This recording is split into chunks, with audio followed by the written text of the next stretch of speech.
A Sound of Thunder by Ray Bradbury. The sign on the wall seemed to quaver under a film of sliding warm water. Eccles felt his eyelids blink over his stare, and the sign burned in this momentary darkness. Time Safari, Inc. Safaris to any year in the past. You name the animal. We take you there. You shoot it. A warm phlegm gathered in Eccles' throat. He swallowed and pushed it down.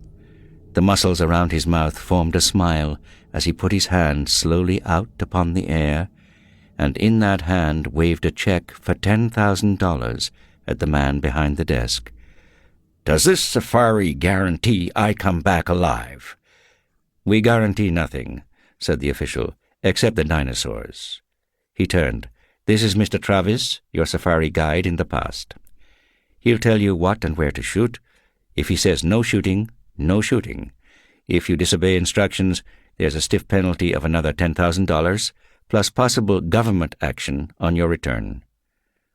Eccles glanced across the vast office at a mass and tangle, a snaking and humming of wires and steel boxes, at an aurora that flickered, now orange, now silver, now blue. There was a sound like a gigantic bonfire burning all of time, all the years and all the parchment calendars, all the hours piled high and set aflame.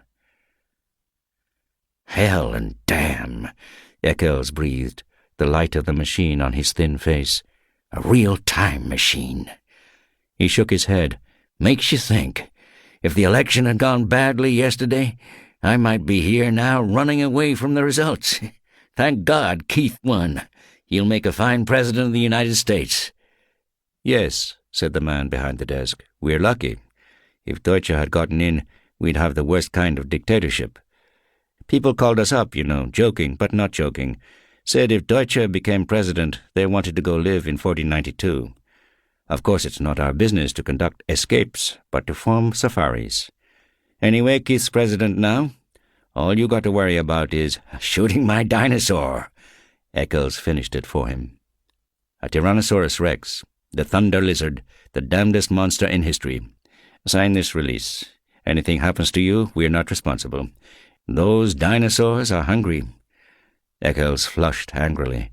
"Trying to scare me?" "Frankly, yes. We don't want anyone going who'll panic at the first shot. 6 safari leaders were killed last year, and a dozen hunters. We're here to give you the damnedest thrill a real hunter ever asked for. Traveling you back 60 million years to bag the biggest damn game in all time. Your personal checks still there. Carry it up." Mr. Eccles looked at the check for a long time. His fingers twitched. "Good luck," said the man behind the desk. "Mr. Travis, he's all yours." They moved silently across the room, taking their guns with them, toward the machine, toward the silver metal and the roaring light. First a day, and then a night, and then a day, and then a night. Then it was day, night, day, a week, a month, a year, a decade, AD 2055, AD 2019, 1999, 1957, gone. The machine roared. They put on their oxygen helmets and tested the intercoms. Eccles swayed on the padded seat, his face pale, his jaw stiff. He felt the trembling in his arms, and he looked down and found his hands tight on the new rifle. There were 4 other men in the machine: Travis, the safari leader, his assistant, L'Esperance, and 2 other hunters, Billings and Kramer. They sat looking at each other, and the years blazed around them. "Can these guns get a dinosaur cold?" Eccles felt his mouth saying. "If you hit them right," said Travis on the helmet radio. "Some dinosaurs have 2 brains, one in the head, another far down the spinal column. We stay away from those. That's stretching luck. Put your first 2 shots into the eyes. If you can, blind them and go back into the brain." The machine howled. Time was a film run backward. Suns fled and 10 million moons fled after them. "Good God," said Eccles. "Every hunter that ever lived would envy us today. This makes Africa seem like Illinois." The machine stopped. The sun stopped in the sky. The fog that had enveloped the machine blew away, and they were in an old time, A very old time indeed. 3 hunters and 2 safari heads with their blue metal guns across their knees. "Christ isn't born yet," said Travis. "Moses has not gone to the mountain to talk with God. Remember that. Alexander, Caesar, Napoleon, Hitler, none of them exists." The men nodded. "That," Mr. Travis pointed, "is the jungle of 60,002,055 years before President Keith." He indicated a metal path that struck off into green wilderness over steaming swamp among giant ferns and palms. "And that," he said, "is the path laid by Time Safari for your use. It floats 6 inches above the earth, doesn't touch so much as one grass blade, flower, or tree. It's an anti-gravity metal. Its purpose is to keep you from touching this world of the past in any way. Stay on the path. Don't go off it. I repeat, don't go off for any reason. If you fall off, there's a penalty. And don't shoot any animal we don't okay." "Why?" asked Eccles. They sat in the ancient wilderness. Far birds' cries blew on a wind, and the smell of tar and an old salt sea, moist grasses, and flowers the color of blood. "We don't want to change the future. We don't belong here in the past. The government doesn't like us here. We have to pay big graft to keep our franchise. A time machine is damn finicky business," Travis continued. "Say we accidentally kill one mouse here. That means all the future families of this one particular mouse are destroyed. Right? Right? And all the families of the families of the families of that one mouse. With a stamp of your foot, you annihilate first 1, then a dozen, then 1,000, 1,000,000, 1,000,000,000 possible mice." "So they're dead," said Eccles. "So what?" "So what?" Travis snorted quietly. "Well, what about the foxes that'll need those mice to survive? For want of 10 mice, a fox dies. For want of 10 foxes, a lion starves. For want of a lion, all manner of insects, vultures, infinite billions of life forms are thrown into chaos and destruction. Eventually, it all boils down to this.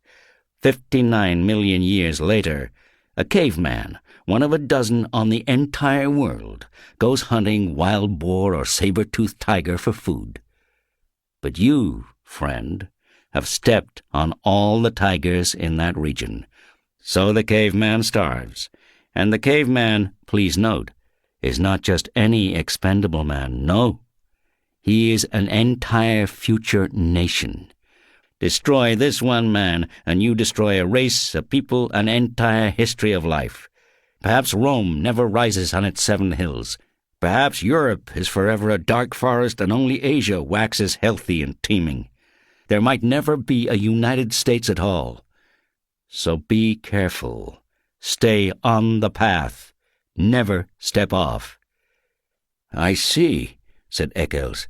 "Then it wouldn't pay for us even to touch the grass?" "Correct. Crushing certain plants could add up infinitesimally. This machine, this path, your clothing and bodies were sterilized, as you know, before the journey. We wear these oxygen helmets so we can't introduce our bacteria into an ancient atmosphere." "How do we know which animals to shoot?" "They're marked with red paint," said Travis. "Today, before our journey, we sent L'Esperance here back with the machine. He came to this particular era and followed certain animals." "Studying them?" "Right," said L'Esperance. "I tracked them through their entire existence, noting which of them lives longest. Not long. How many times they mate? Not often. Life's short. When I find one that's going to die when a tree falls on him, or one that drowns in a tar pit, I note the exact hour, minute, and second. I shoot a paint bomb. It leaves a red patch on his hide. We can't miss it. Then I correlate our arrival in the past so that we meet the monster not more than 2 minutes before he would have died anyway. This way we kill only animals with no future that are never going to mate again. You see how careful we are?" "But if you came back this morning in time," said Eccles eagerly, You must have bumped into us, our safari. How did it turn out? Was it successful? Did all of us get through, alive?" Travis and Lesperance gave each other a look. "That'd be a paradox," said the latter. "Time doesn't permit that sort of mess, a man meeting himself. When such occasions threaten, time steps aside, like an airplane hitting an air pocket. You felt the machine jump just before we stopped? That was us passing ourselves on the way back to the future. We saw nothing. There's no way of telling if this expedition was a success, if we got our monster, or whether all of us, meaning you, Mr. Eccles, got out alive." Eccles smiled palely. "Cut that," said Travis sharply. "Everyone on his feet." They were ready to leave the machine. The jungle was high, and the jungle was broad, and the jungle was the entire world forever and forever. Sounds like music and sounds like flying tents filled the sky, and those were pterodactyls soaring with cavernous grey wings, gigantic bats out of a delirium and a night fever. Eccles balanced on the narrow path, aimed his rifle playfully. "Stop that," said Travis. "Don't even aim for fun, damn it. If your gun should go off." Eccles flushed. "Where's our Tyrannosaurus?" Lesperance checked his wristwatch. "Up ahead. We'll bisect his trail in 60 seconds. Look for the red paint, for Christ's sake. Don't shoot till we give the word. Stay on the path. Stay on the path." They moved forward in the wind of morning. "Safety catches off, everyone," ordered Travis. "You, first shot, Eccles. Second, Billings. Third, Kramer." "I've hunted tiger, wild boar, buffalo, elephant, but Jesus, this is it," said Eccles. "I'm shaking like a kid." "Ah," said Travis. Everyone stopped. Travis raised his hand. "Ahead," he whispered, "in the mist. There he is. There's his Royal Majesty now." The jungle was wide and full of twitterings, rustlings, murmurs, and sighs. Suddenly it all ceased, as if someone had shut a door. Silence. A sound of thunder. Out of the mist, 100 yards away, came Tyrannosaurus Rex. "Jesus God," whispered Eccles. "Shh!" It came on great, oiled, resilient, striding legs. It towered 30 feet above half of the trees, a great evil god, folding its delicate watchmaker's claws close to its oily reptilian chest. Each lower leg was a piston, 1,000 pounds of white bone sunk in thick ropes of muscle sheathed over in a gleam of pebbled skin like the mail of a terrible warrior. Each thigh was a ton of meat, ivory, and steel mesh. And from the great breathing cage of the upper body, those 2 delicate arms dangled out front, arms with hands which might pick up and examine men like toys, while the snake neck coiled. And the head itself, a ton of sculptured stone, lifted easily upon the sky. Its mouth gaped, exposing a fence of teeth like daggers. Its eyes rolled, ostrich eggs, empty of all expression save hunger. It closed its mouth in a death grin. It ran, its pelvic bones crushing aside trees and bushes, its taloned feet clawing damp earth, leaving prints 6 inches deep wherever it settled its weight. It ran with a gliding ballet step, far too poised and balanced for its 10 tons. It moved into a sunlit area warily, its beautifully reptile hands feeling the air. "My God!" Eccles twitched his mouth. "It could reach up and grab the moon." "Shush!" Travis jerked angrily. "He hasn't seen us yet." "It can't be killed." Eccles pronounced this verdict quietly, as if there could be no argument. He had weighed the evidence, and this was his considered opinion. The rifle in his hand seemed a cap gun. "We were fools to come. This is impossible." "Shut up!" hissed Travis. "Nightmare." "Turn around," commanded Travis. "Walk quietly to the machine. We'll remit 1/2 your fee." "I didn't realize it would be this big," said Eccles. "I miscalculated, that's all. And now I want out. It sees us." "There's the red paint on its chest." The thunder lizard raised itself. Its armored flesh glittered like 1,000 green coins. The coins, crusted with slime, steamed.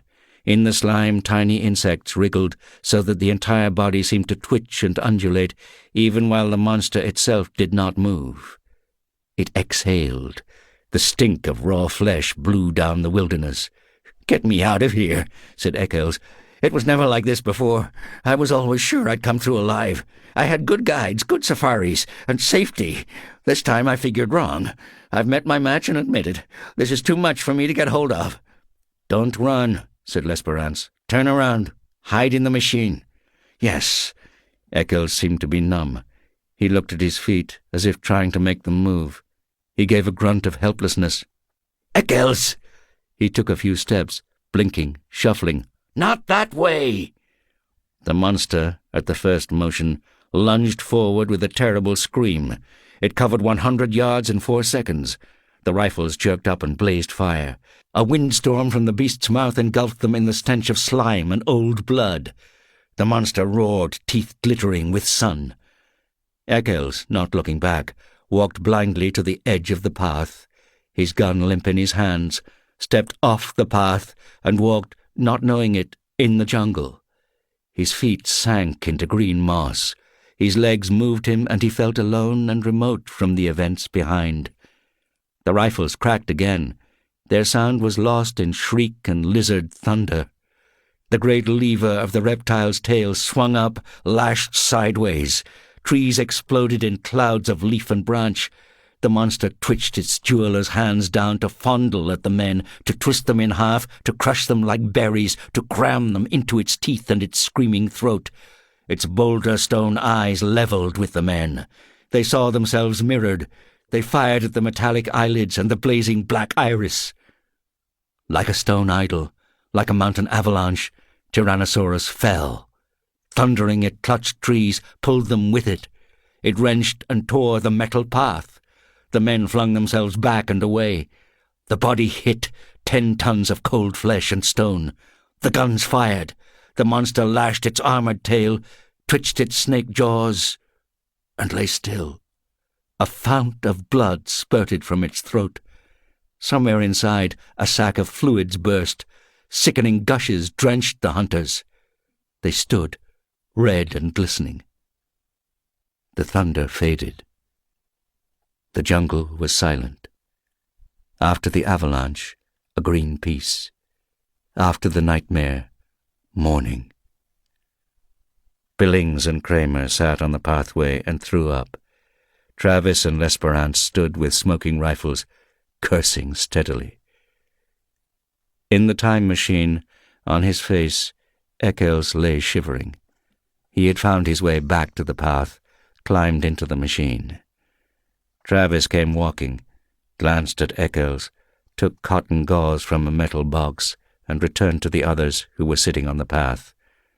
"Clean up." They wiped the blood from their helmets. They began to curse, too. The monster lay, a hill of solid flesh. Within you could hear the sighs and murmurs as the furthest chambers of it died, the organs malfunctioning, liquids running a final instant from pocket to sac to spleen, everything shutting off, closing up forever. It was like standing by a wrecked locomotive or a steam shovel at quitting time, all valves being released or levered tight. Bones cracked, the tonnage of its own flesh off balance, dead weight, snapped the delicate forearms caught underneath. The meat settled, quivering. Another cracking sound. Overhead, a gigantic tree branch broke from its heavy mooring, fell. It crashed upon the dead beast with finality. "There," L'Esperance checked his watch. "Right on time. That's the giant tree that was scheduled to fall and kill this animal originally. You want the trophy picture? We can't take a trophy back to the future. The body has to stay right here where it would have died originally, so the insects, birds, and bacteria can get at it, as they were intended to. Everything in balance. But we can't take a picture of you standing near it." The two men tried to think, but gave up, shaking their heads. They let themselves be led along the metal path. They sank wearily into the machine cushions. They gazed back at the ruined monster, the stagnating mound where already strange reptilian birds and golden insects were busy at the steaming armor. A sound on the floor of the time machine stiffened them. Eccles sat there, shivering. "I'm sorry," he said at last. "Get up!" cried Travis. Eccles got up. "Get out on that path alone," said Travis. He had his rifle pointed. "You're not coming back in the machine. We're leaving you here." L'Esperance seized Travis's arm. "Wait! Stay out of this!" Travis shook his hand away. "This son of a bitch nearly killed us. But it isn't that so much. Hell no. It's his shoes. Look at them. He ran off the path. My God, that ruins us. Christ knows how much we'll forfeit. Tens of thousands of dollars of insurance. We guarantee no one leaves the path. He left it. Oh, the damn fool. I'll have to report to the government. They might revoke our license to travel. God knows what he's done to time, to history." Eccles fumbled his shirt. "I'll pay anything. $100,000. Travis glared at Eccles' checkbook and spat. "Go out there. The monster's next to the path. Stick your arms up to your elbows in his mouth. Then you can come back with us."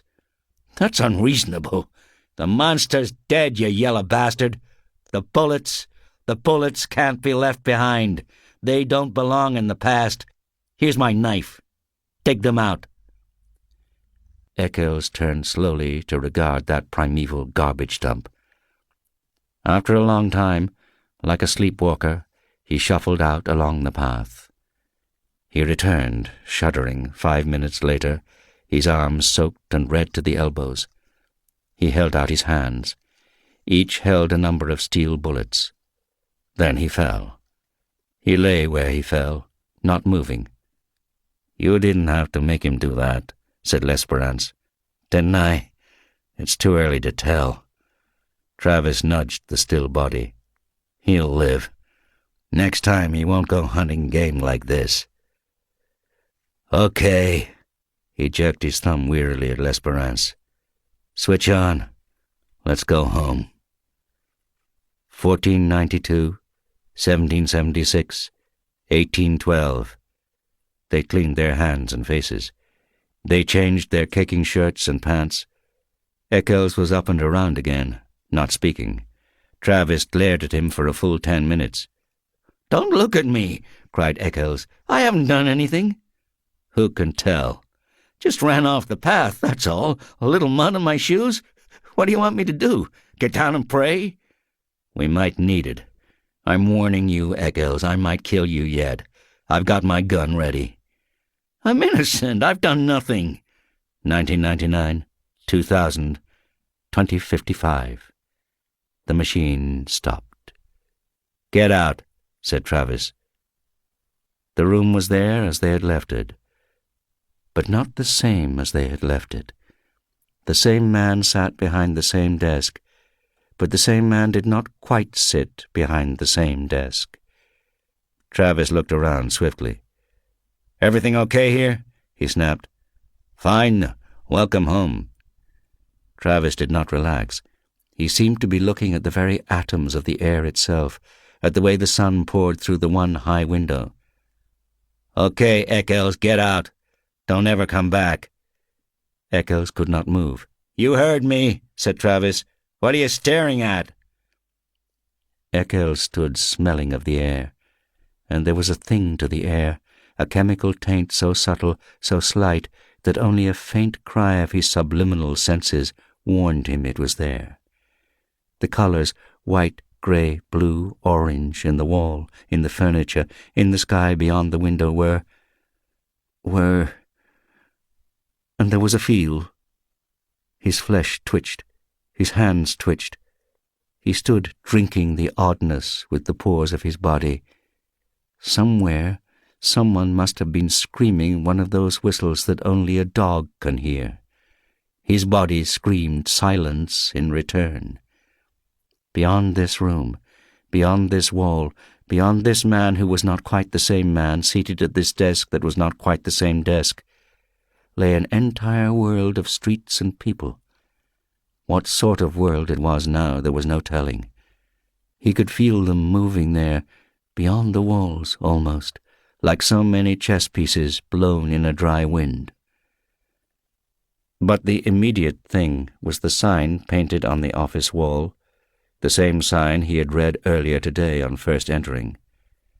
Somehow, the sign had changed. Time Sci-Fi Inc. Sci-Fi ta any year in the past. Ya name the animal. We take you there. Ya shoot it. Eccles felt himself fall into a chair. He fumbled crazily at the thick slime on his boots. He held up a clod of dirt, trembling.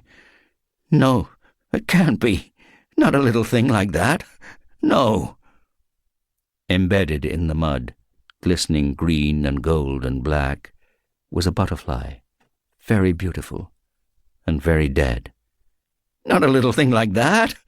Not a butterfly, cried Eccles. It fell to the floor, an exquisite thing, a small thing that could upset balances and knock down a line of small dominoes and then big dominoes and then gigantic dominoes, all down the years across time. Eccles' mind whirled. It couldn't change things. Killing one butterfly couldn't be that important, could it? His face was cold. His mouth trembled, asking, Who won the presidential election yesterday? The man behind the desk laughed. You're joking. You know damn well. Deutscher, of course. Who else? Not that damn weakling Keith. We got an Iron Man now, a man with guts, by God. The official stopped. What's wrong? Eccles moaned. He dropped to his knees. He scrabbled at the golden butterfly with shaking fingers. Can't we, he pleaded to the world, to himself, to the officials, to the machine. Can't we take it back? Can't we make it alive again? Can't we start over? Can't we? He did not move. Eyes shut, he waited, shivering. He heard Travis breathe loud in the room. He heard Travis shift his rifle, click the safety catch, and raise the weapon. There was a sound of thunder.